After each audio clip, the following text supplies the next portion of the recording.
Emergency broadcast. Welcome to Rule of Carnage. This is a emergency broadcast to let you know two exciting facts. One, amazingly, we finally hit 1,000 followers. Thank you everyone for clicking that subscribe button. I think 1,000 followers is the hockey stick mark, right? It's all gold and sunshine after this, right? That's what people tell me.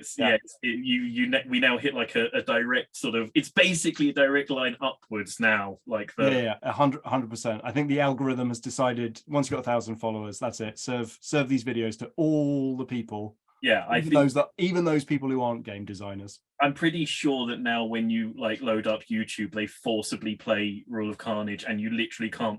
It's essentially a virus. You can't close it down, and that's all your computer will do then for the next like day or so. So I guess thank you to everyone. I'm assuming every one of you 1,000 people is attempting to design a miniatures game and do it better than perhaps we have done. So welcome, thank you, and we're excited to keep plugging away here on Rule of Carnage. Wait a minute, there was a second thing I had to say. The second thing is, my goodness, I've got a Kickstarter live for Hobgoblin, the game of brutal fantasy battles. I'm very excited about this because this is my first Kickstarter. It's live right now. You can go to kickstarter.com on the link in the description below and give me money for the product that will be. And I can guarantee you it's going to be excellent because it's already written. You can download the quick play rules so you can see what the game's like. There's some videos of me explaining the game. It's great. It's going to be amazing. Glenn's like, oh yes, launching a Kickstarter. I remember my first time. Very exciting. Yes. Glenn, how many Kickstarters have you done now? 5 successful ones, and then 2 that went down recently. So 7 in total. That's a pretty good score, though. I don't know what the average hit rate is supposed to be with Kickstarters. Kickstarter as a whole is roughly 50-50. Ooh. Roughly 50-50 across. Well ahead of the odds there, Glenn.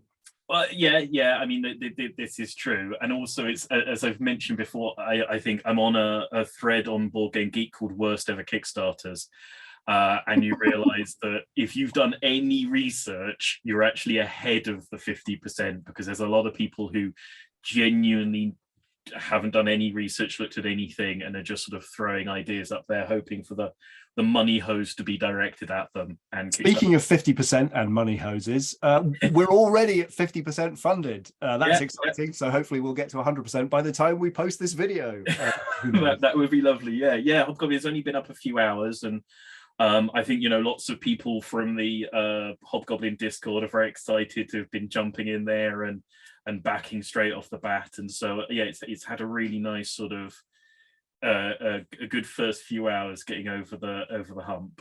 So Glenn, I was feeling trepidatious before and I'm feeling excited now. Are there other emotions that I'm going to feel? I mean, yes. Yeah. I mean, kickstarting, for anybody who doesn't know, kickstarting is absolutely an emotional roller coaster, and it remains an emotional roller coaster. It's interesting because it's been going for a while. One of my first rules is that when I hit launch on a Kickstarter, I leave for like a couple of hours. Oh really? You just go for a walk? Go for a walk, go and get like something to eat, go shopping or something away from any chance to sort of check the constantly refresh. Yeah, check the refresh, because you need to be away until you've got some numbers like on the page, or you will go insane for those sort of first few hours. It's like a couple of days ago when Greg put up the launch page for the Kickstarter, he was saying how he did a little thing in Discord saying, by the way, do one of these and then click refresh every 13 seconds for the next 2 days to check the number climbing. It's great for your mental health. It's like, yeah, that is as nothing from when you're actually launched and you're reloading to see like when the numbers go up, and then you're loading up kick track to check to like look at the kick track projection, which is always deranged on the first day because all they do is like average your days and multiply. Oh, right. So the graph immediately tells you you're going to be a zillionaire. Yeah, Amazing. If you don't know Kick Track, ignore it for the first week at minimum, because basically it's insanely too high at first, and then around about the middle of your campaign it'll be roughly accurate, and then it goes way too low. It'll go below your funding total as well. But yeah, no, yeah, Kickstarter is absolutely sort of an emotional roller coaster. Putting it up there, getting the first total stranger that pops up on the backing, I think is a huge thing, because you tell your friends and your family. Oh, of course, because when you're in the back end of Kickstarter, so you mentioned Greg. That's Greg Horton, who's Electi Games, Electi Studios, and he's running the Kickstarter. I'm just doing the games and making some of the videos. He'll have access to some screen where every sucker that presses the button to become a backer, he can then see them, and then he can see their betrayal when they cancel their pledge. Yeah, absolutely. So writing them down in sprawling handwriting in his book of grudges. So you have like a thing on the dashboard which lists everybody, and there's a little green when they pledge or pledge up. Oh yeah. And a little red for when they cancel or pledge down. And the first few hours it's all lovely green, and then inevitably there's a little red that pops up, and then each of those the poison is spreading.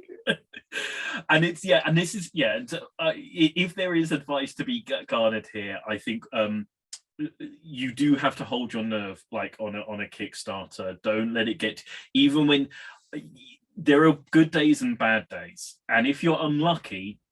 So one of the things that happens is that every Kickstarter falls off a cliff after 48 hours. The backing goes absolutely, like, massively nosedives. At the moment, it seems to have lessened a little bit. Kickstarters seem to be doing better in the mid-season than they used to, but they still always go off a cliff.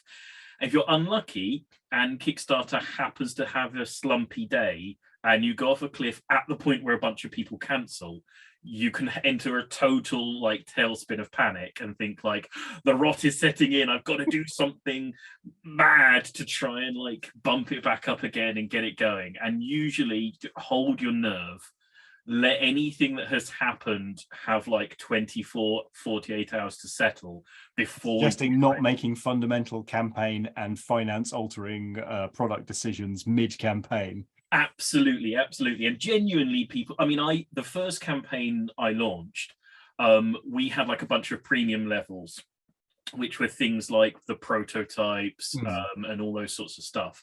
And they sold out like immediately in the first sort of 12 hours. And that is one of the rules of thumb, where if you have a limited level, people will back it to sort of throw a towel over the beach chair. And then they'll come back like a few days later and actually make a decision.